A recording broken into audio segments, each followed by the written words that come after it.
patayin natin siya. Mga kaibigan, narito na naman ang inyong lingkod, Father Bob, isang paring Karmelita. Purihin natin si Jesus, Maria at Jose. Ngayon ay araw ng Biyernes na tayo at nasa ika-21 araw sa buwan ng Marso, 2025. Patuloy tayong hinahamon ng ating mga pagbasa, lalong-lalo na sa buwan ng Kwaresma, sa ating tungkulin, sa ating patuloy na pakikipag-ugnayan sa Diyos sa pamamagitan ng tapat na paglilingkod sa ating kapwa, ang ating katayuan. Kaya mas magandang sa pagninilay natin sa araw-araw, pagsikapan natin na maging mabunga ang lahat ng mga ito. Amen? Ang ating pagninilay ay ibabahagi sa atin ang ating pagbasa ni San Mateo Kapitulo 21, versikulo 33, 43, 45 hanggang 46. Dito, nagkwento si Jesus ng isang talinghaga. Ano ba yung talinghaga?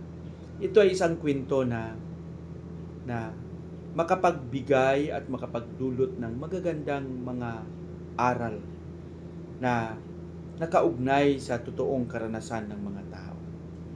Dito, sinabi ni Jesus sa isang kwento na may isang may-ari ng lupa na hinabili niya sa kanyang mga nasasakupan. Pagdating ng panahon na alam niya na parang mag-aani na, pinadala niya ang kanyang mga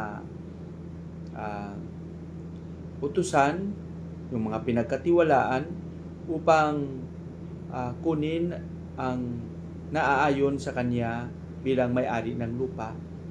Ngunit sa mga pinadala ng may-ari, talagang hindi nila ito binigyang diin.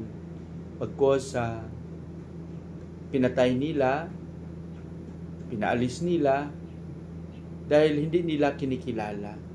Hanggang sa bandang huli na ang pinadala ng may-ari ay talagang kanyang anak. At ganun din ang nangyari. Pinatay nila. Dahil posible sa kasakiman, posible sa pag-iisip ng kanilang mga pangangailangan.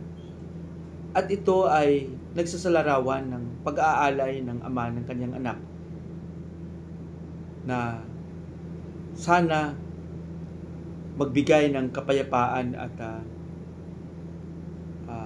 kaligtasan sa lahat, ngunit hindi ito kinilala ng nakarami bagkos pinatay nila.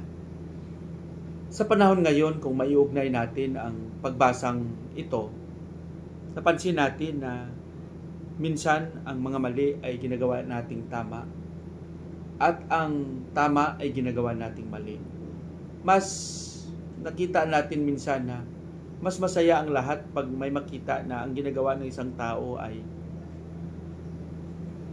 hindi tama.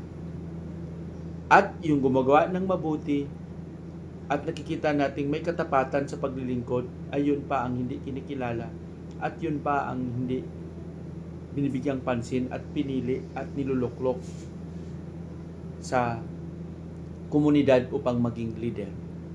Kaya malaking hamon ito sa atin na mag-isip tayo ng mabuti kung ano yung maganda nating gawin. Ano ba ang ating piliin?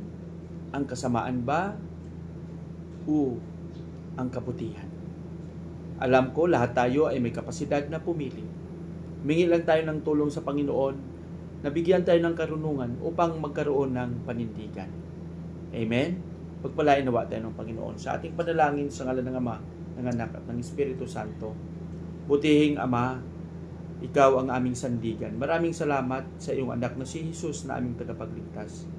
Turuan mo kaming mas piliin namin ang nakakabuti, hindi lang sa aming sarili, kundi para sa lahat. Amen.